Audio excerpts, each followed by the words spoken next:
জেলা প্রশাসক সম্মেলনে প্রধান উপদেষ্টা ডক্টর মোহাম্মদ ইউনুস বলেছেন, পাসপোর্ট করতে পুলিশ ভেরিফিকেশন লাগবে না।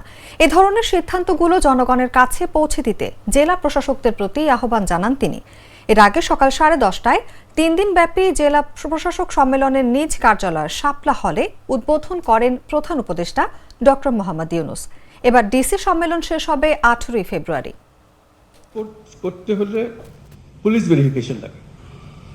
আমি জিজ্ঞেস করতে আরম্ভ করলাম, অনেকেও হয়তো আগেও করেছে, কারণটা কি? পাসপোর্ট তো আমার নাগরিক অধিকারের একটা অধিকার। আমি চোর না ডাকাত না কি সেটা ভিন্নভাবে পুলিশ আমার বিচার করবে, কিন্তু আমাকে যে জন্মসনদ দিয়েছেন সেটাও কোনো পুলিশ ভেরিফিকেশন দিয়ে করেননি। আমাকে এনআইডি দিয়েছেন, সেটাও কোনো পুলিশ ভেরিফিকেশনের জন্য অপেক্ষা করতে হয় না। নাগরিক হিসাবে পেয়েছি, এই দেশের নাগরিক।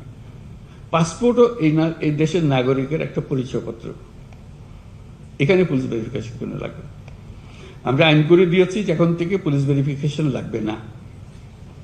সে কথাটা গ্রামে গঞ্জে গিয়েছিল, যে তালি দেখে মনে হলো এটা পৌঁছে নাই। পৌঁছতে তো এটা হ্যাঁ আমরা জানি, তো এটা আবার বলার দরকার কি? আমার বলার কারণে তালি দেওয়ার অর্থ হলে এটা সুন্দর কাজ হয়েছে, তো তার মানে এই কথা মানে পৌঁছে না। অথচ আমরা এখানে সিদ্ধান্ত নিয়ে বসে আছি বেশ কিছুদিন আগে। এই যে দূরত্ব, এটাও যেন না থাকে। এগুলোর কোনো কারণ নেই, বিনা কারণে মানুষ হয়রানি করাটাই যেন আমাদের ধর্ম।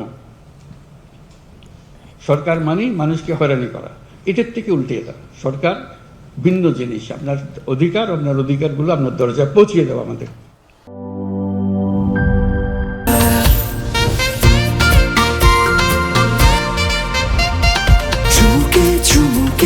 Enjoy the life, চলো পুরাই খুশি তুলে নিয়ে হাতে। Cheer up, oh oh, cheer up, oh oh, cheer up, oh oh, cheer up. চিল হবে রিফ্রেশিং মুডে। চিয়ার আপ, চলো উড়াই খুশি।